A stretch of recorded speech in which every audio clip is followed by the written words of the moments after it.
계속 듣고 싶다면 좋아요 눌러주고 구독해주세요. 당신의 좋아요 하나 우리에게 큰 힘이 됩니다. If you enjoy these real stories, leave a like and subscribe. Your support keeps these stories alive. 바다는 밤이면 숨을 멈춘다. 아니 내가 그렇게 느끼는 것뿐일까? 파도 소리가 멈춘다기보다 소리가 한꺼번에 뒤로 물러나 어둠 속에 숨어버리는 순간이 있다. 그때 나는 귀를 열고 내 이름을 부르는 목소리를 기다린다. 바람이 꺾이는 모퉁이, 오래된 방파제 끝 녹슨 사다리 아래에서 정말로 누군가 나를 부르는지 아니면 피곤한 머리가 또 장난을 치는지 나는 매번 확신하지 못한다. 나는 이 마을로 돌아왔다. 어머니가 죽고 집이 텅 빈 뒤였다. 바닷가에 맞붙은 우리 집은 작은 배 한 척을 낳았고 3명을 먹여 살렸고 2명을 삼켰다. 오래전에 떠난 아버지와 작년에 사라진 누나. 사람들은 누나를 바다가 데려갔다고 말했고 나는 바다가 데려간 것이 아니라고 누나는 스스로 걸어 들어갔다고 믿었다. 차가운 물속으로 이름을 부르는 무언가를 따라 현관문을 열면 곰팡이 냄새보다 먼저 싸늘한 공기가 목을 타고 올라왔다. 시멘트 벽은 미세한 소금기와 촛농의 얼룩으로 얼룩덜룩했고 바닥은 늘 약간 젖어 있었다. 내가 냄비에 물을 끓이면 물속에서 거품보다 먼저 작은 소금결이 떠올랐다. 누나의 오래된 방엔 낡은 코트와 바닷물에 젖어 굳은 스카프가 하나 있었다. 나는 손가락으로 그 스카프를 만지다 갑자기 손을 떼었다. 차갑다. 아니 젖어 있었다. 창문은 닫혀 있었고 비는 오지 않았다. 환기부터 하자. 나는 혼잣말을 하고 창문을 열었다. 바람은 집 안을 한 바퀴 돌고 나를 지나쳐 나갔다. 그 바람이 내 이름을 부른 것 같았다. 잠깐 정말로 밤이 되면 마을은 소리를 약속이나 한 듯 감춘다. 개 짖는 소리, 배를 고정하는 쇠사슬 소리, 저 멀리 등대의 낮은 울림까지도 한 겹 얇은 천 뒤로 물러난다. 그 시간 방파제 끝에는 사람들이 없었다. 아니 한 명은 있었다. 검은 비닐우비를 입은 노인. 그는 늘 내가 오는 날에만 내가 서 있는 위치에만 있었다. 말이 없었다. 나도 말을 걸지 않았다. 나란히 서서 그는 수평선을 보고 나는 발끝에 물비늘을 보았다. 파도가 스치며 내가 걸어온 발자국을 지웠다. 발자국이 사라지는 순간 누군가 낮게 웃었다. 들려? 나는 고개를 들었다. 노인의 입술은 움직이지 않았고 눈빛은 흐리지도 않았다. 표정이란 것이 없는 사람 같았다. 뭐가요? 네가 잃어버린 건 목소리야. 노인은 그 말을 남기고 뒤돌아갔다. 우비가 비에 젖은 듯 무거워 보였지만 비는 오지 않았다. 나는 비가 오는 냄새, 젖은 돌 냄새, 먼 바다의 철 냄새를 맡았다. 눈을 감자 귀에 염분이 스며들었다. 그때 아주 멀리서 내 이름이 낮게 깔리며 흘렀다. 한 번, 2번. 내가 어릴 때 어머니가 졸린 목소리로 부르던 그 소리. 나는 2팔을 쓸어한 듯 품에 대고 숨을 고르며 속삭였다. 자, 저기 있어. 집으로 돌아오면 바닥이 아주 얇게 흔들렸다. 파도가 멈추면 흔들림도 멈췄다. 나는 그 패턴을 기록하려 했지만 시간의 감각은 금방 휘어졌다. 벽시계는 매일 밤 3시 17분에 멈췄고 새벽 바람이 한 번 불고 나면 3시 18분으로 움직였다. 그 1분 사이에 무엇이 지나가는지 나는 보지 못했다. 다만 누군가 그 시간에 방을 지나가며 옷소매를 문지르는 소리를 남겼다. 사락사락. 그 소리는 누나가 비에 젖은 옷을 벗을 때의 소리였다. 나는 복도로 나왔고 희미한 물자국이 현관 쪽에서 안방 쪽으로 이어져 있었다. 슬리퍼 바닥이 축축해졌다. 안방문을 밀자 어머니의 분향대 위 촛불이 바람도 없는데 떨렸다. 불꽃이 길게 늘어나 천장에 한 줄 가느다란 그림을 그렸다. 그 불꽃이 내 이름의 초성처럼 보였다. 제이? 난 아니 착각이다. 너무 오래 쳐다본 탓이다. 누나. 그렇게 불러보자 촛불이 꺼졌다. 방은 한순간 달의 껍질 속처럼 희게 텅 비었다가 곧 납작한 어둠으로 차올랐다. 나는 불을 다시 켜지 않았다. 어둠이 있을 자리에 어둠이 있어야 한다는 느낌이 들었기 때문이다. 그때 안방벽에서 나는 냄새, 오래 젖어있던 해초를 말렸다가 다시 물에 담갔을 때 나는 냄새가 코를 찔렀다. 그것은 아버지의 냄새이기도 했다. 마을 사람들은 나를 피하지도 특별히 반기지도 않았다. 캣가의 식당 주인은 늘 내 밥그릇에 미역을 한 줌 더 얹어주었다. 살 빠졌네 하고 말하며 웃다가 내 눈을 보지 않았다. 말끝이 닿지 않는 지점에서 모두가 멈췄다. 그들은 누나의 실종 이야기를 꺼내지 않았다. 누가 먼저 말할지 서로 눈치를 보다가 결국 아무도 말하지 않았다. 오직 한 사람만이 무언가를 남겼다. 편지. 우체통에 꽂힌 봉투는 물에 젖었다가 말린 것처럼 부풀어 있었다. 봉투 앞면엔 내 이름, 뒷면엔 등대 그림이 그려져 있었다. 싸구려 검은 펜으로 그린 등대는 선이 엉성했지만 창문 칸만큼은 유난히 정교했다. 봉투를 뜯자 작은 공책에 찢긴 장이 나왔다. 밤 3시 17분. 이름을 들으면 따라가지 말 것. 그 소금은 바다가 준 게 아님. 등대의 빛이 멈추는 순간 누군가 돌아온다. 누가라는 단어가 적혔다가 몇 번이고 덧칠되어 지워져 있었다. 마지막에 남은 건 자국뿐. 나는 그 종이를 들고 등대를 올려다 보았다. 낮에도 빛은 도는 척만 했다. 아버지는 늘 말했다. 빛이 도는 건 방향을 잃은 걸 알리기 위해서야. 그 말을 이해하기엔 나는 너무 어렸다. 지금도 사실 이해하지 못한다. 다만 우리 집이 늘 방향을 잃고 있었다는 것만은 알겠다. 바다가 가까우면 집은 늘 조금 기울고 조금 젖고 조금 낚는다. 사람도 그렇다. 가까이 있는 것일수록 조금씩 스며든다.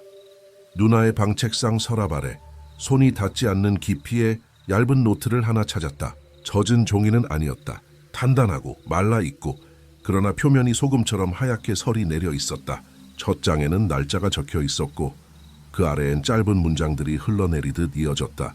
내 이름을 물속에서 들었다. 그가 내가 아는 목소리를 골라서 부른다.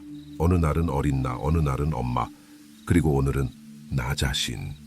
끝 문장의 마지막 점이 번져 있었는데 그 번진 자국은 눈물 같기도 하고 물방울 같기도 했다. 나는 혀끝으로 입천장을 눌러 침을 삼켰다. 목이 마르고 혓바닥에 소금 알갱이가 씹히는 것 같았다. 한 장을 넘기자 구겨진 종이 사이로 모래가 한 줌 떨어졌다. 방 안에 모래가 들어올 길은 없는데 나는 문틈을 확인했고 창문을 확인했지만 들어온 길을 찾지 못했다. 모래를 손바닥으로 긁어 모아 쓰레기통에 넣었다. 그때 발목이 차갑게 젖는 느낌이 훅 올라왔다. 고개를 들자 책상 모서리에서 물이 줄처럼 떨어지고 있었다. 똑, 똑, 똑. 물방울이 바닥을 찍을 때마다 아주 작은 소리가 났다. 그 소리가 방 안의 다른 소리들을 하나씩 밀어냈다. 나는 숨도 조심히 쉬었다. 물방울 아래 바닥에 새겨진 타원형의 번들거림이 마치 누가 입술을 대고 반복해서 이름을 속삭인 자리처럼 보였다. 그 입술의 모양이 내 이름의 모음과 자음을 천천히 만들어내는 것만 같았다. 에구, 셋. 나는 갑자기 귀를 막았다. 손바닥 사이로도 소리가 스며들었다. 소리는 외부에서 오는 것이 아니라 집 내부 물, 벽, 소금으로 굳은 서랍의 틈, 촛농이 흘러내린 자국에서 올라오고 있었다. 그 소리는 방향을 갖지 않았다. 그래서 더 무서웠다. 밤 3시 17분. 시계를 쳐다보지 않아도 알 수 있었다. 등대의 빛이 한 번 숨을 멈추면 마을 전체가 함께 멈추었다. 나는 복도로 나왔다. 물자국은 오늘도 이어져 있었다. 하지만 어제와는 반대 방향으로 안방에서 현관으로. 발자국은 아니었다. 발자국이면 편했을 것이다. 발끝과 뒤꿈치, 무게의 흔적, 깊이의 차이, 그런 것들이 남지 않았다. 오히려 물이 지나간 느낌. 누가 물로 된 발을 끌며 미끄러지듯 걸어간 것처럼. 현관을 열자 바람이 한 번 집안을 훑고 지나갔다. 신발장 위에 올려둔 해초가 바스락거렸다. 나는 문턱에 서서 장화를 신고 우비를 걸치듯 맨몸에 검은 외투를 둘렀다. 그리고 방파제까지 걸었다. 그곳에는 아무도 없었다. 노인도 낚싯대도 젖은 우비의 냄새도 바다 위에만 얇은 기미가 앉아 있었다. 달이 구름 사이를 지나갈 때마다 물결 하나가 뒤집히고 그때마다 아주 낮은 목소리가 물속에서 깨어났다. 자스키, 소케. 내 이름이 완성되기 직전 나는 두 손으로 귀를 막았다. 귀를 막은 채로도 내 목 안쪽 혀 밑 이를 감싸는 잇몸에서 소리가 울렸다. 몸이 내게 말했다. 아니, 내 몸을 빌린 무언가가. 한 걸음 더. 나는 뒤로 물러섰다. 발꿈치가 방파제 끝에 사다리에 툭 걸렸다. 손잡이는 얼음 같았다. 그때 등대의 빛이 멈췄다. 빛의 원이 끊기고 잠깐의 암흑이 바다 표면을 덮었다. 어둠 속에서 물이, 정확히는 물의 형태를 흉내낸 어떤 것이 사다리를 타고 올라왔다. 줄줄 뱀처럼. 그것은 발목을 만지지 않았다. 대신 내 신발과 사다리 사이에 아주 얇게 들어가 고정된 금속을 미끄럽게 만들었다. 발에 힘이 풀리면 나는 떨어질 것이다. 그 순간 누군가 내 팔꿈치를 잡았다. 차갑지도 따뜻하지도 않은 손, 도톰한 살이 없고 뼈만 있는 손. 나는 소리를 내지 못했다. 목소리가 바다로 넘어간 듯 막혔다. 들리면 대답하지 마. 노인의 목소리였다. 그러나 그 말이 지나간 자리엔 입김이 남지 않았다. 손의 힘은 충분히 강했고 나는 그 힘에 이끌려 방파제 안쪽으로 한 걸음 물러섰다. 발 아래 사다리에 물은 쏟아져 내려가듯 흩어졌다. 마치 다시 몸을 모아 바다로 돌아가는 살아있는 것처럼. 등대의 빛이 다시 돈다. 노인은 내 팔을 놓았다. 왜요? 내 목소리는 생각보다 낮고 거칠었다. 와에 대답하지 말라고 했어요. 노인은 잠시 나를 보다가 바다를 보았다. 그 이야기는 목으로 들어오거든. 무슨 이야기? 네가 알고 싶은 이야기. 누나요. 노인은 고개를 끄덕이지도 젓지도 않았다. 그 대신 방파제 바닥을 발로 2번 톡톡 찼다. 신호처럼. 멀리서 배의 경적 하나가 길고 낮게 울렸다. 그 소리는 이 마을에서는 거의 들리지 않는 종류였다. 밤배는 위험하니까 아무도 안 나간다. 그런데 경적이 울렸다. 2번. 등대의 빛은 일정하게 돌고 있었다. 노인은 내 손에 작은 것을 쥐어주고 떠났다. 다시 우비의 주름이 비처럼 흔들렸지만 비는 내리지 않았다. 손을 펴니 물에 젖은 종이 조각 하나. 누나의 글씨체였다. 물이 부르면 나는 내가 된다. 다른 내가. 짧은 문장 끝에 찍힌 점이 이번엔 확실히 잉크가 아니라 소금이었다. 손가락 끝이 하얗게 젖었다. 혀끝으로 대보자. 짠맛이 아니라 금속 맛이 났다. 피에마스. 나는 뱉었다. 침이 방파제에 붙었다가 금세 마른 듯 사라졌다. 집으로 돌아와 문을 닫는 순간 집이 아주 작게 숨을 쉬는 소리가 났다. 마치 오랫동안 물속에 있다가 이제 막 수면 위로 올라온 사람처럼 가슴이 2-3번 크게 들썩이는 소리. 나는 그 소리에 맞춰 호흡을 했다. 한동안 어쩌면 몇 분 혹은 몇 시간 그 호흡을 맞추다 보니 어느 순간 내 호흡이 한 박자 늦어졌다. 그 한 박자 사이로 다른 호흡이 내 가슴에 들어왔다. 그 호흡은 내 것이 아니었다. 나는 일어나 안방으로 갔다. 촛불은 꺼져 있었고 향은 반쯤 타 있다가 솜털 같은 재를 흔들었다. 창문은 닫혀 있었다. 유리 안쪽에 손바닥 자국이 새로 박혀 있었다. 물기와 소금이 말라 만들어낸 갈라진 선들의 지도. 그 손바닥이 내 것과 닮았다는 사실을 인정하기까지 나는 한참이나 서 있었다. 창문 너머 먼 바다에서 아주 느린 불빛 하나가 움직였다. 등대와는 다른 일정하지 않은 신호. 멈추고 흔들리고 다시 움직이는 빛. 누가 돌아오고 있었다. 그 밤 이후로 나는 잠을 한 덩어리로 자지 못했다. 얕게 잠들고 갑자기 깨어나고 실내가 아닌 어딘가에서 내 이름이 불리는 순간 눈앞에 어둠의 구멍이 하나 열렸다. 닫혔다. 낮이 되어도 피곤이 가시지 않았다. 마을 끝 버려진 공장 앞을 지날 때면 녹가루 냄새가 목천장에 붙었고 차가운 철문에 손등을 갖다 대면 그 철의 냉기가 피부를 넘어서 뼈 안으로 스며드는 듯했다. 나는 자꾸 뒤를 돌아보았다. 아무도 없었다. 그러나 바람은 누군가 곁을 지나갔다고 말하듯 내 옆머리를 살짝 들어올렸다. 그럴 때면 누나가 남긴 문장의 마지막 부분이 내 안에서 울렸다. 오늘은 나 자신. 그 문장은 완성되지 않았지만 나는 나머지를 알고 있는 기분이었다. 그리고 내가 아는 것을 말로 꺼내는 순간 이야기에게 내 목을 내어줄 것만 같았다. 나는 아직 대답하지 않았다. 바다는 여전히 밤마다 내 이름을 부른다. 부르는 자가 누군지 나는 아직 모른다. 그게 바다인지, 바다를 빌린 누군지, 아니면 내가 내 이름을 불러낸 환영인지. 하지만 한 가지는 확실하다. 누군가 돌아오고 있다. 그리고 그가 도착하는 순간 이 집의 모든 소금은 제 주인을 찾을 것이다. 나는 그때까지 귀를 열어둔다. 대답하지 않기 위해서. 대답하지 않으면 아직은 나로 남을 수 있으니까. 낮의 바다는 밤처럼 조용하지 않았다. 그러나 조용하지 않다는 사실이 오히려 나를 안심시키지 못했다. 파도가 부서지는 소리, 갈매기가 울다 끊기는 소리, 그 사이사이를 메우는 어부들의 욕설과 웃음, 모든 소리가 실제인데 내 귀에서는 자꾸 어디선가 빠져나가 어둠 쪽으로 흘러갔다. 소리를 붙잡으려면 더 가까이 들어야 했고 더 가까이 들수록 내 속에서 다른 소리가 떠올랐다. 세옥, 나예도.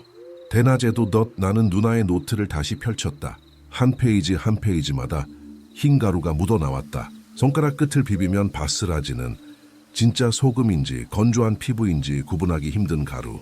어느 문장들은 선이 흔들렸고 어느 문장들은 움직이는 배 위에서 쓴 것처럼 위아래가 뒤틀려 있었다. 그런 페이지의 모서리를 따라가다 보면 잉크가 갑자기 끊기는 자리가 있었다.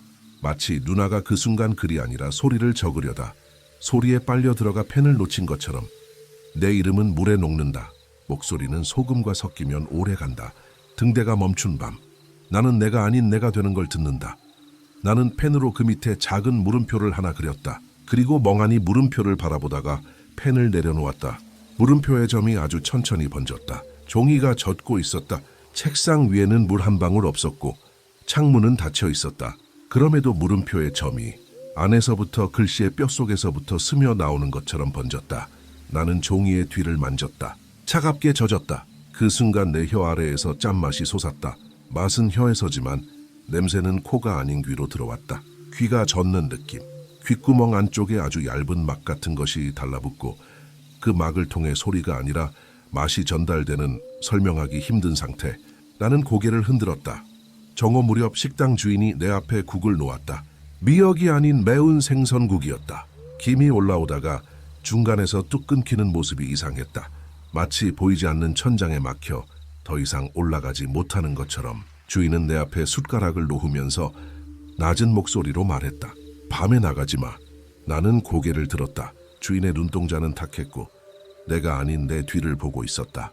내 뒤에는 벽에 걸린 오래된 사진, 젊은 날의 마을, 빽빽한 그물, 더 크고 더 가까웠던 바다뿐이었다. 왜요? 그렇게 물어보면 꼭 나가.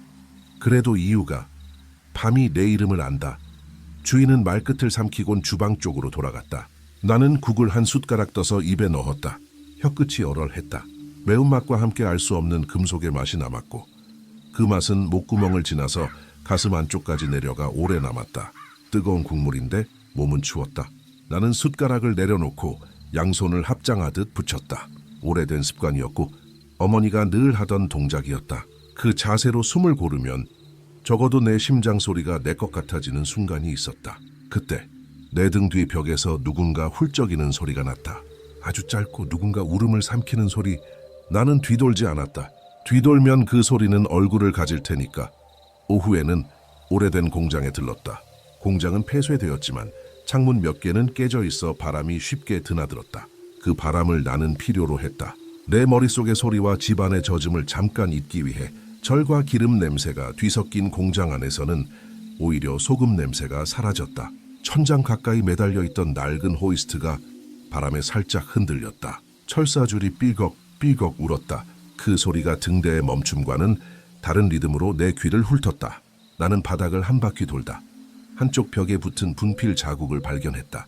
오래전 누군가가 계산을 하다 남긴 듯한 수식들 사이로 엉뚱한 모양의 기호가 끼어 있었다. 물결표처럼 생겼지만 규칙적이지 않았다. 물결의 한쪽 끝에 작은 점이 붙어 있었고 그 점이 마치 모음처럼, 아니 방울처럼. 나는 손가락으로 그 기호를 따라 그렸다. 분필가루가 손끝에 묻었다. 그리고 그 순간 손끝이 젖었다. 공장 안인데 햇빛이 가루 사이를 비스듬히 통과해 손끝의 습기를 반짝이게 했다. 반짝임 속에서 그 기호가 아주 잠깐 초성으로 보였다. 아니면 N. 보기마다 달라졌다. 나는 무턱대고 기호를 더 크게 그렸다. 벽이 하얗게 지워지고 내 손등에는 가루가 소나기처럼 내려앉았다. 그러다 그만 멈췄다. 내 이름의 첫 자음을 그릴 뻔했다는 걸 너무 늦게 깨달았다. 이야기는 목으로 들어와. 노인의 말이 다시 떠올랐다. 나는 벽에 손바닥을 대고 천천히 숨을 골랐다. 손바닥이 식어갔다. 차가운 벽돌의 온기가, 아니 냉기가 뼈로 스며들었다. 그때 등 뒤에서 누군가의 발소리가 났다. 나는 돌아보지 않고 말했다. 또 오셨어요? 내가 오는 날에만. 그 목소리는 바람보다 건조했고 물보다 느렸다. 노인은 내 옆으로 와서 벽의 기호를 보았다. 이걸 누가 그렸죠? 내 누나. 나는 눈을 깜빡였다. 여길 오셨어요? 밤이면 다들 온다. 왜요? 노인은 대답하지 않았다. 대신 기호의 작은 점을 손톱으로 톡 건드렸다. 가루가 부서져 내렸다. 안쪽에서 또 다른 흰색이 나타났다. 덜 마른, 더 젖은 흰색. 노인은 손가락을 들어 그것을 혀끝으로 찍었다. 소금이 아니네. 그럼 뭐예요? 이름의 찌꺼기. 나는 웃을 뻔했다. 터무니없는 말인데 웃음이 나오지 않았다. 노인의 손끝이 아주 조금 떨렸다. 떨림은 추위 때문이 아니라 오래 붙잡아온 침묵이 결을 바꾸는 순간에만 생기는 종류였다. 등대가 멈추면 내 누나는 여기 와서 이름을 고쳤다. 고쳤다니.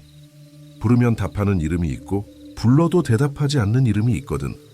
노인은 그렇게 말하고 벽의 다른 부분을 가리켰다. 희미하게 지워진 사람의 윤곽, 어깨와 팔, 머리 모양 같은 것이 겹겹이 겹쳐 있었다. 아무도 없는 공장 벽에 누군가들이 서 있던 흔적. 내가 눈을 가늘게 뜨자 윤곽의 입부분이 유난히 진했다. 입술이 있던 자리, 그 입술의 모양이 내 이름의 모음을 말하는 순간의 형태와 닮아 있었다. 나는 무심코 입술을 달싹였다. 하지마. 노인의 손이 내 턱을 멈추게 했다. 손등의 힘줄이 도드라졌다. 대답하지 말라고 했지. 대답이 아니에요. 그냥 모양도 대답이야. 노인은 손을 거두지 않았다. 그 손은 여전히 차갑지도 따뜻하지도 않았다. 그 중간의 온도가 오히려 더 낯설었다. 내 몸이 그 온도에 맞춰지려는 순간 바깥에서 작은 경적 소리가 났다. 한 번. 등대는 낮에도 도는 척만 했다. 공장 안의 그림자가 길이를 바꿨다.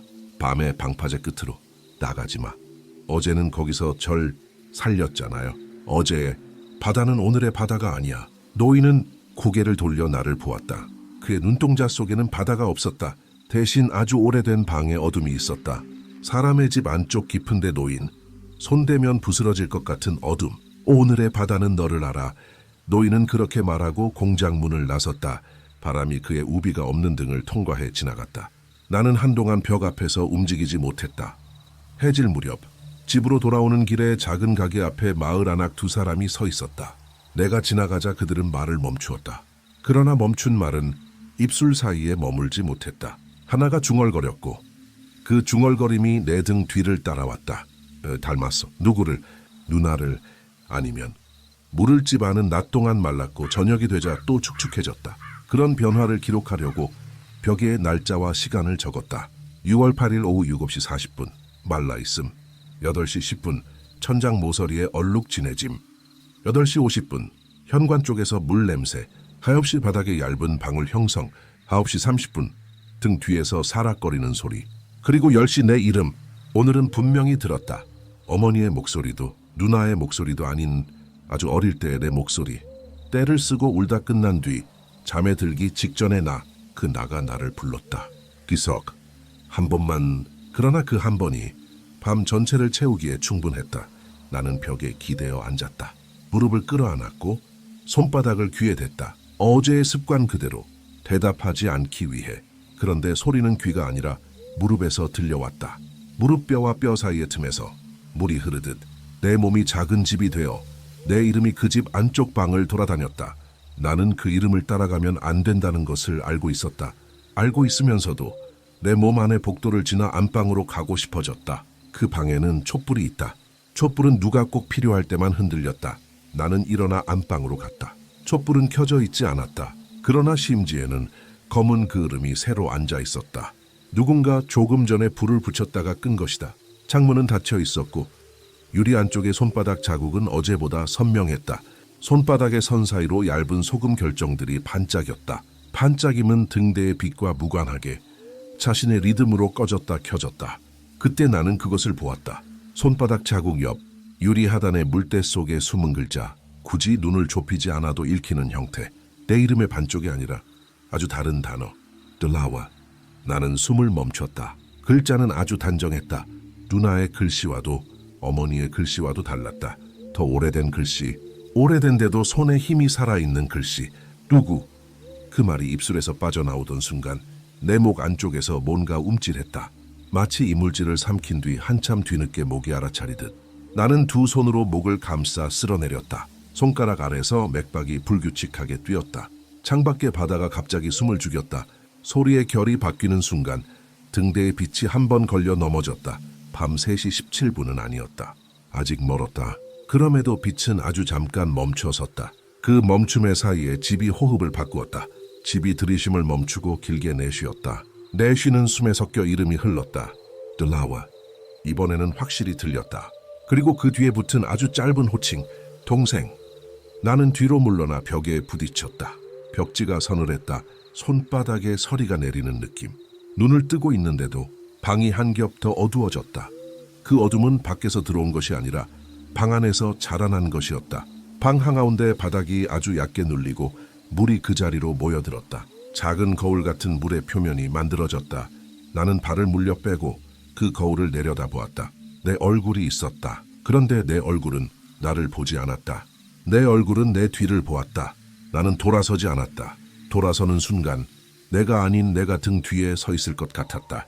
대신 물거울 속에 내가 입술을 움직이는 것을 보았다. 기석. 입 모양으로만. 소리는 나오지 않았다. 물거울의 표면이 내 입술 모양에 맞춰 잔잔히 떨렸다. 그 떨림이 내 실제 입술에도 닿았다. 내 입술이 내 의지와 상관없이 똑같은 모양으로 달싹였다. 대답하지 마. 나는 이를 악물었다. 혀끝에서 피 맛이 났다. 그리고 그 피 맛이 이상하게도 바다 냄새를 밀어냈다. 피의 철 냄새가 방 안의 소금 냄새를 덮었다. 그 순간 떨림이 멎었다. 물거울의 표면이 고요해졌다. 그러자 유리창의 글자도 천천히 흐려졌다. 돌아와는 돌아와로. 그리고 도만 남았다가 끝내 모양을 잃었다. 손바닥 자국만이 남았다. 그 자국의 선들이 어느새 내 손금과 닮아 있었다. 나는 창문에 손을 대지 않았다. 대면 안 될 것 같았다. 밤은 길었다. 1시, 2시 그리고 3시. 분침이 17을 지나기 바로 전 집의 숨과 내 숨이 자연스럽게 맞아떨어졌다. 맞아떨어지는 그 한순간 나는 이상하게도 안심했다. 마치 정답을 찾은 듯. 그러나 그 안심이 가장 위험하다는 것을 나는 알고 있었다. 등대의 빛이 멈췄다. 방파제까지 들리지 않는 소리의 멈춤이 내 방까지 들어왔다. 그리고 그 멈춤의 틈으로 발소리가, 아니 발의 모양을 한 물의 움직임이 현관에서 복도를 지나 안방 앞에서 멈췄다. 문이 열렸다. 나는 분명히 닫았는데, 그래, 분명히 닫아둔 문이 소리 없이 열렸다. 그 틈으로 차가운 공기가 들어왔다. 바다가 아닌 오래된 지하수 같은 냄새. 돌과 녹, 오래된 나무의 젖음이 섞인 냄새. 누군가 안방으로 들어왔다. 나는 보지 않았다. 대신 내 몸 안에 누군가가 본 것 같았다. 내 심장 뒤쪽, 폐와 척추 사이의 어두운 공간이 눈을 가졌다. 그 눈이 안방 문틀을 스치며 들어오는 사람, 물 그림자를 보았다. 그림자는 내 키와 비슷했고 어깨가 좁았다. 걸음은 미끄러졌고 멈춤은 선명했다. 멈출 때마다 바닥에 얇은 타원형의 반짝임이 생겼다. 그 반짝임들이 이어져 하나의 말줄임표를 만들었다. 다디바닉스. 그리고 마지막 점 위에서 그가 그것이 말했다. 동생. 이번에는 공기가 떨렸다. 내 이름이 아니었다. 그러나 더 깊었다. 내 이름을 부를 때보다 더 깊은 곳을 건드렸다. 어릴 때 누나가 내 이름을 부르기 직전에 붙이던 호칭, 장난치듯 혹은 화나듯 혹은 울음을 참고 웃을 때 나는 숨을 내쉬지 않았다. 숨이 밖으로 나가면 그 말이 목을 타고 들어올 것 같았다. 톨러와. 두 번째 말. 그 말이 내 안쪽 어딘가에 정확히 들어맞았다. 누군가가 오래된 자물쇠에 딱 맞는 열쇠를 끼우는 소리 없이. 그러나 완벽히 맞추는 느낌. 그 맞춤의 뒤에 오는 건 언제나 같은 것. 열림. 그게 오기 전에 나는 내 혀를 깨물었다. 피가 입안을 채웠다. 철의 냄새가 바다의 냄새를 다시 밀어냈다. 내 눈이 뜨겁게 젖었다. 나는 아무 말도 하지 않았다. 그럼에도 내 목젖이 한 번 크게 흔들렸다. 그 흔들림만으로도 누군가는 이해할 수 있을 정도의 대답이었을까. 방은 잠깐 더 어두워졌다가 천천히 밝아졌다. 밝아지는 건 등대 때문이 아니었다. 물러나는 것이 있었다. 발자국이 아닌 물의 도형들이 하나씩 소리를 잃고 모양을 잃고 빛을 잃었다. 그리고 그 빈자리에 아주 조용한 울음이 남았다. 나는 그 울음이 내 것인지 누나의 것인지 아니면 바다의 것인지 알 수 없었다. 새벽이 밝았다. 등대의 빛은 다시 멈추지 않았다. 유리창의 손바닥 자국은 희미해졌고 돌아와는 사라졌다. 대신 창틀 아래 물기가 말라 남긴 흰 선들이 새로운 모양을 만들고 있었다. 아침빛이 비스듬히 들어올 때만 보이는 모양. 나는 눈을 비비고 아주 근접해서 들여다보았다. 그 모양은 지도 같았다. 마을의 골목, 방파제의 끝, 공장의 벽, 등대까지 이어지는 얇은 선, 그리고 선 끝에 작은 원 안에 작게 분명하게 적혀 있었다. 세머셀 7. 나는 손을 떼지 못한 채 아주 천천히 고개를 끄덕였다. 누군가가 돌아오고 있고 누군가가 길을 그려주고 있었다. 길의 끝에서 나에게 요구하는 건 한 가지뿐. 대답. 나는 아직 대답하지 않았다. 그리고 오늘 밤도 어쩌면 내일 밤도 대답하지 않을 것이다. 그러나 내가 대답하지 않는다는 사실 자체가 이미 그들에게는 대답일 수도 있겠다는 생각이 들었다. 침묵도 말이니까. 바다는 낮 동안에도 이름을 연습한다. 입술 모양 없이, 혀 없이, 목 없이. 대신 물결과 소금과 빛의 멈춤으로. 그리고 나는 그 연습을 듣는다. 듣지 않으려 할수록 더 또렷하게. 노트의 마지막 페이지 한 귀퉁이에 누나의 작은 글씨가 있었다. 나는 왜 이제야 그걸 보았을까? 아주 옅어 빛을 비켜 서야만 드러나는 글씨. 듣는 사람은 결국 기록자가 된다. 기록자는 결국 증인이 된다. 증인은 대상이 된다. 나는 펜을 들었다. 그리고 그 아래에 적었다. 나는 아직 듣고만 있다. 적고 나서 펜 끝이 미세하게 떨리는 것을 보았다. 떨림은 내 손 때문이 아니었다. 집이 숨을 쉬었고 그 숨이 나를 통해 펜으로 전달되었다. 아주 부드럽게, 그러나 분명하게. 그 떨림의 끝에서 나는 창밖의 물결을 보았다. 그 물결이 내 이름의 자음과 모음을 다시 연습하는 것을, 그리고 멀리 등대 옆에 빈 공간에 낮에도 꺼지지 않는 어떤 그림자가 얇게 서 있는 것을, 오늘 밤 그 그림자는 더 가까이 올 것이다. 나는 다시 귀를 닫는 법을 연습했다. 대답하지 않기 위해서, 살아남기 위해서. 그러나 그게 정말 살아남는 일인지 아니면 그저 남아있는 일인지 확신하지 못한 채 집안에 소금이 가볍게 떨어졌다. 바닥 위에 글자처럼 언제든 읽을 수 있을 만큼 선명하게. 나는 읽지 않았다. 읽는 순간 내가 말하게 될 테니까. 그리고 내가 말하는 순간 이야기는 목으로 들어올 테니까. 전 사흘째 비 예보는 없었다. 그러나 마을은 젖어 있었다. 물은 하늘에서가 아니라 이름 모를 틈새에서 어둠의 관절에서 새우며 나왔다. 나는 닫고 말리고 다시 젖는 걸 지켜보았다. 그 단순한 반복이 내 머릿속으로까지 번졌다. 생각을 닫고 말리고 다시 젖는다. 젖을수록 생각의 경계가 흐려졌다. 낮에는 사람을 피했다. 누구와 말을 섞든 그 말의 어딘가에서 대답과 비슷한 모양이 생길까 두려웠다. 말의 모양은 입술에서 시작되지만 오래 들여다보면 귀에서부터 나오는 것 같았다. 내가 듣는 순간 이미 반은 답해버린 셈이었다. 나는 누나의 노트를 침대 밑에 숨겼다. 그리고 같은 크기의 새 노트를 꺼내 첫 장에 적었다. 오늘도 317을 기다리지 않겠다. 적고서 곧 지웠다. 기다리지 않겠다는 문장은 그 자체로 기다림의 확인처럼 느껴졌다. 지운 자리에는 회색의 얼룩이 남았다. 얼룩은 빛에 따라 내 이름의 초성처럼 보였다가 아니라고 부정하면 곧바로 무너졌다. 해가 기울 무렵 나는 공장으로 향하지 않았다. 방파제도 아니었다. 대신 마을 뒤쪽의 묘지로 갔다. 바다는 사람의 이름을 빨아들이고 묘지는 이름의 껍질만 남겼다. 묘비마다 새겨진 글자는 반쯤 닳아 있었다. 오래도록 바람과 소금에 씻긴 것들. 글자가 지워질수록 오히려 입모양은 또렷해졌다. 누군가의 이름을 소리내 말해보려다가 나는 입을 다물었다. 소리 없이 입모양만 따라하는 건 더 위험했다. 모양도 대답이라고 노인은 말했다. 묘지 한가운데 작은 봉분 앞에 젖은 꽃다발이 놓여 있었다. 비가 오지 않았는데도 꽃잎은 눅눅했고 꽃줄기에서는 바다 냄새가 났다. 꽃다발 사이에 접힌 종이가 비집고 있었다. 나는 허리를 숙여 종이를 빼내 펼쳤다. 내 발소리는 물처럼 기록된다. 짧은 문장 한 줄, 글씨는 낯설었다. 그러나 나를 알고 쓰여진 문장이라는 건 알 수 있었다. 누가 썼는지 묻지 않았다. 묻는 행위 자체가 말을 불러들였다. 집으로 돌아오니 현관문 안쪽 매트가 제자리에서 반뼘 밀려 있었다. 누군가가 문턱을 넘어오다가 발 모양을 남기지 않으려고 애쓴 흔적. 대신 물의 윤곽만 남았다. 한 사람 몫의 폭. 나는 매트를 원래 자리로 밀어넣지 않았다. 자리를 비워둔 채 그 빈 공간을 보았다. 비어있는 곳을 오래 보면 무엇이 채워지든 당연해진다. 그 당연함이 무서웠다. 저녁 식탁에서 나는 밥그릇을 가운데로 끌어당기며 입술 안쪽 살을 씹었다. 피가 아주 조금 났다. 철 냄새가 혀에 번졌다. 그 냄새는 마치 부적 같았다.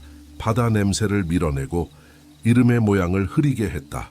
어머니가 살아있을 때 나는 자주 입술을 깨물었다. 나쁜 꿈을 꾼 뒤 아침에 그 습관을 들키면 어머니는 그건 네가 너를 깨우는 법이라고 했다. 누가 날 깨워요?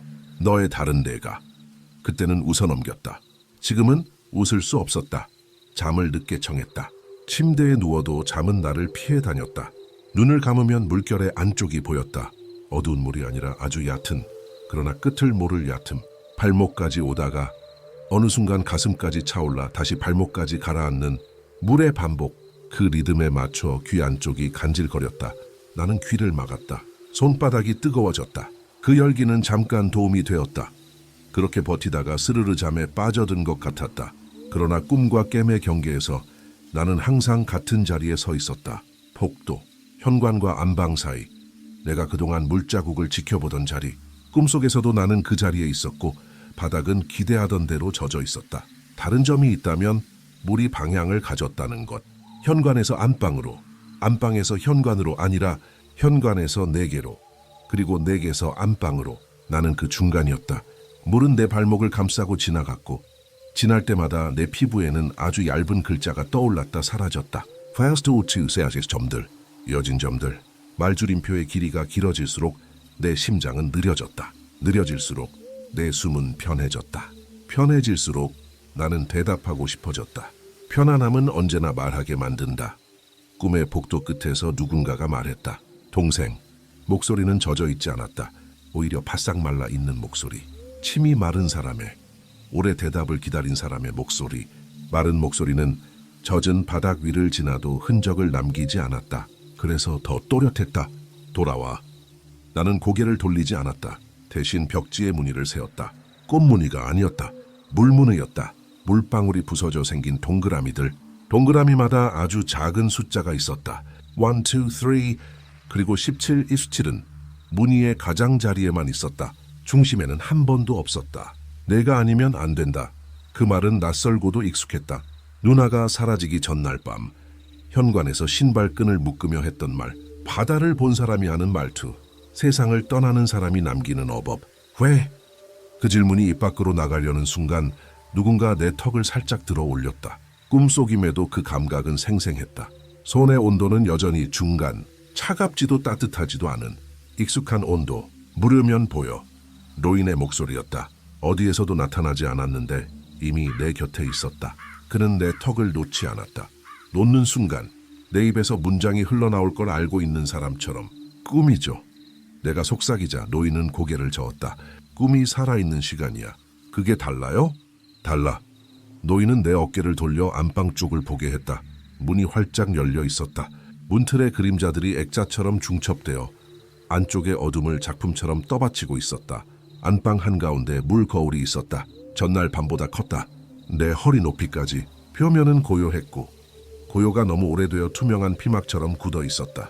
거울 속에는 내 방이 그대로 비쳤다. 그런데 방 속 나의 위치가 달랐다. 나는 복도에 서 있는데 거울 속 나는 이미 안방에 들어가 있었다.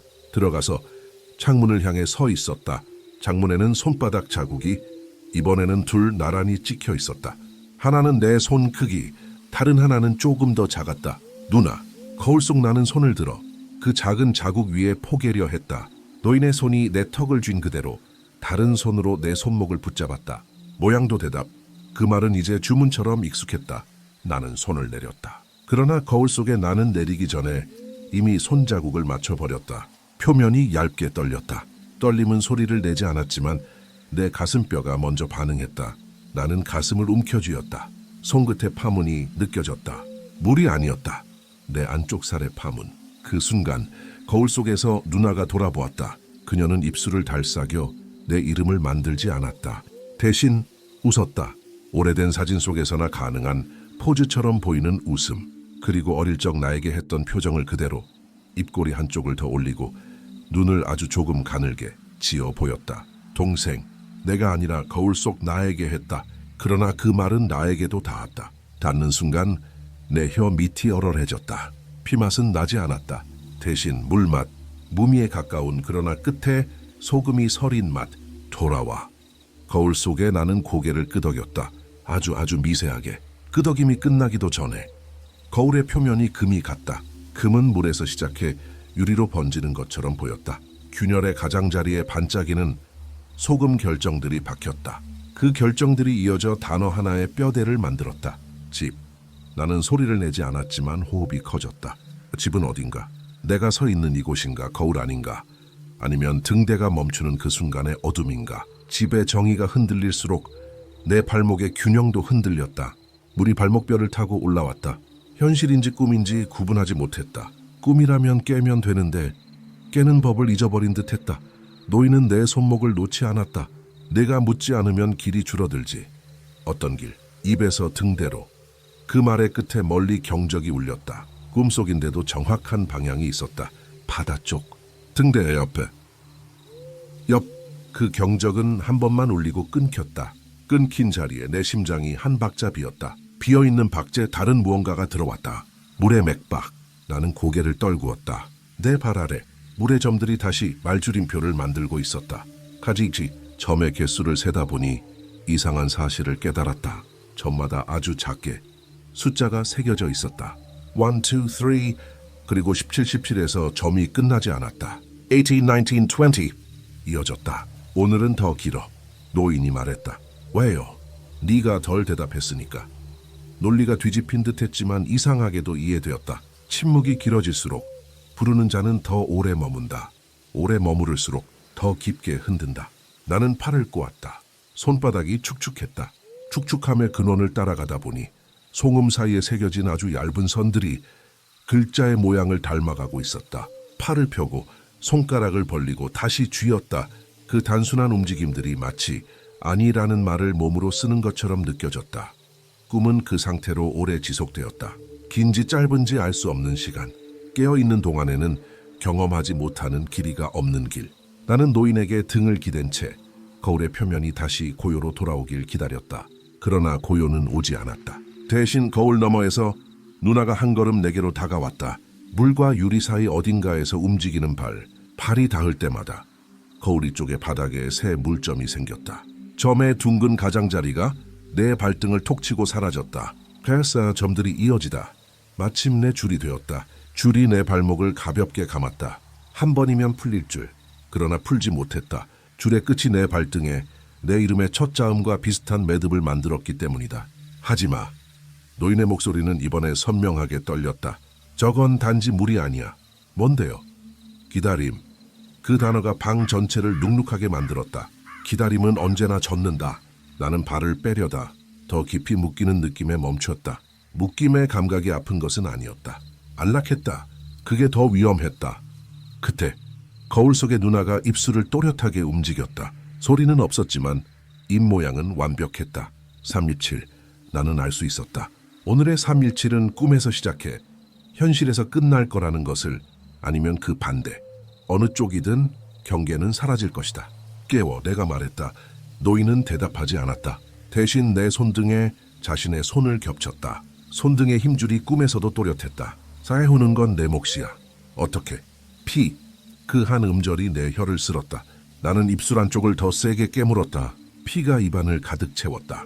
철 냄새가 수면 위로 솟듯 올라왔다. 그 냄새가 거울의 표면을 가볍게 밀쳤다. 물의 줄이 느슨해졌다. 나는 발을 빼냈다. 거울 속 누나의 표정이 아주 미세하게 변했다. 웃음이 사라지진 않았다. 그러나 눈이 덜 가늘어졌다. 그 눈의 맑음 사이로 알 수 없는 슬픔이 지나갔다. 동생, 그 부름은 이번에 나에게 닿지 못했다. 피 냄새가 길을 막았다. 누나는 고개를 숙여 거울의 아래쪽을 바라보았다. 아래쪽에는 길처럼 보이는 선이 있었다. 집에서 방파제까지, 방파제에서 공장까지, 그리고 등대까지 이어지는 전날 창틀에 그려졌던 그 선의 마지막에 숫자가 새겨졌다. 소아네쿠. 나는 숨을 삼켰다. 내일 모레, 아니 오늘 밤을 넘겨 다음 밤, 혹은 꿈의 밤. 숫자는 시간을 의미하는지 횟수인지 또는 이름의 길이인지 되어 기다리겠다는 거야. 노인이 중얼거렸다. 누가? 사람들. 나는 그 단어에 걸려 넘어졌다. 바다, 누나, 노인, 나. 거기에 사람들이 끼어들었다. 그 복수형이 갑자기 복도를 가득 채웠다. 현관과 안방 사이에 내가 알지 못하는 많은 발의 높이가 생겼다. 그 높이들이 같은 박자로 고여서 있었다. 나는 꿈에서 빠져나오듯 몸을 뒤로 젖혔다. 뒤통수가 벽에 닿았다. 벽이 젖어 있었다. 젖음이 머리카락을 타고 목덜미로 흘렀다. 싸늘했다. 깨? 노인의 목소리가 멀어졌다. 깨라. 나는 눈을 떴다. 방은 새벽 직전에 파란색으로 가득했다. 창문 틈의 빛이 얇았다. 시계는 3시 14분을 가리켰다.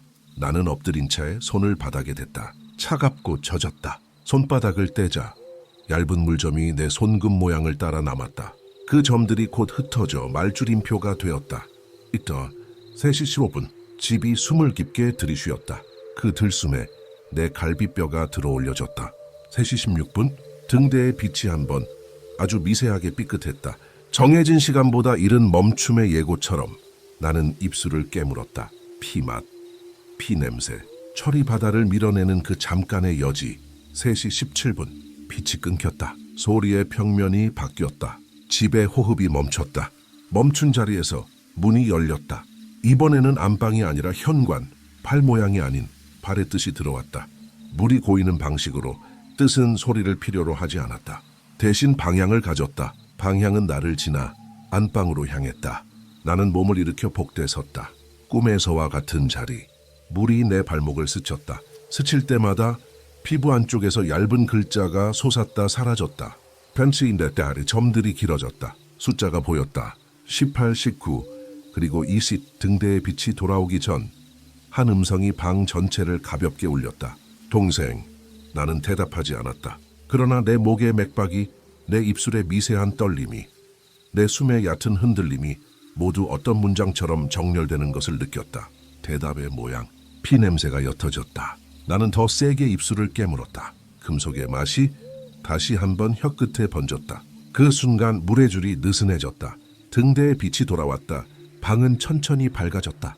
밝아지는 동안 현관문이 닫혔다. 닫히는 소리는 나지 않았다.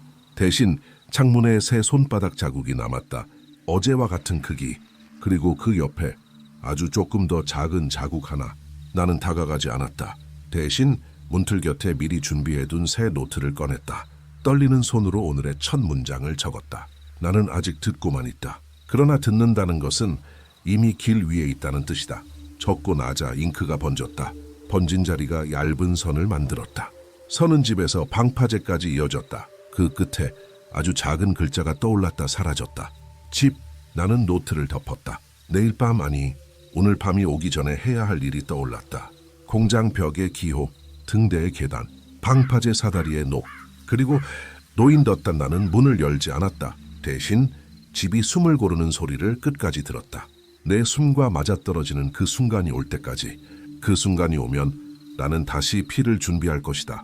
말이 아닌 냄새로 길을 막기 위한 몇 안 되는 내 편의 방식으로 아침 해가 떠오를 때까지 나는 한 단어도 발음하지 않았다. 이름이든 호칭이든 애칭이든 내 혀는 입천장에 붙어 잠들었다가 금속의 맛에만 깨어났다. 혀가 깨어 있을 때만 나는 나였다. 잠들면 나는 물이 되었다. 아니, 물이 나를 가져갔다. 창밖에서 갈매기가 울었다. 울음은 실제였다. 실제라는 사실이 이렇게 고맙게 느껴진 적은 없었다.